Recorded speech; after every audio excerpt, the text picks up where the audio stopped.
Johnny ভাই uncle উনি হচ্ছে পাত্রী। আমি এখানে বেশি কথা বলবো না, যা বলার আপনারা বলেন। এই আপনি এরকম বড় বড় চোখ করে চেহারা কেন? নাকি আপনার চেহারা এরকম? আমার চেহারা এরকম। কি নাম? ধুমসি বেগম। এই তুই কে? তোর নাম কি?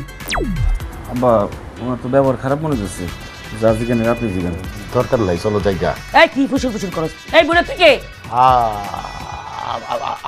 আবুল বাসার। আবুল বাসার, ঠিক আছে। তো বিয়ের পাত্রকে কে বিয়ে করতে আসছস? আমি আমি আমি কি তুই বিয়ে করবি? এটা হলে অবশ্য ভালো আছিল। আচ্ছা ঠিক আছে, বুড়া বেটা তুই যে বিয়ে করবি, তুই বাঁচবি কদিন? আমার বিয়ে করলে কিন্তু একটা শর্ত আছে, মিনিমাম 6 মাস বাঁচে থাকতে হইব। চেষ্টা করবো। আপনি যে তারা 6 মাস বাঁচানোর কথা কইতেছেন, আপনি 6 মাস বাঁচা থাকবেন তার কোনো গ্যারান্টি আছে? হ্যাঁ তুই কে রে? তোরা তো কথা বলতে পারো কেন? হ্যাঁ কেন কথা কস? চুপ থাক।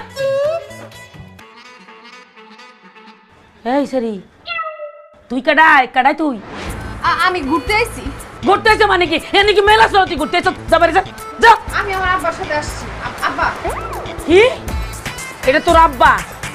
এই বুঝা তোর কত বড় সাহস! এত বড় বুঝা মাইয়া থাকতো তুই আবার বিয়ে করতে আইছস? হ্যাঁ, এই মেয়ে তো বিয়ে পর আমার জ্বালাইবো। এই মেয়ের লোক আমি সংসার করবো না। এই মেয়ের বাড়ি থেকে বিদায় কর, তারপর আমার বিয়ে করতে আইস।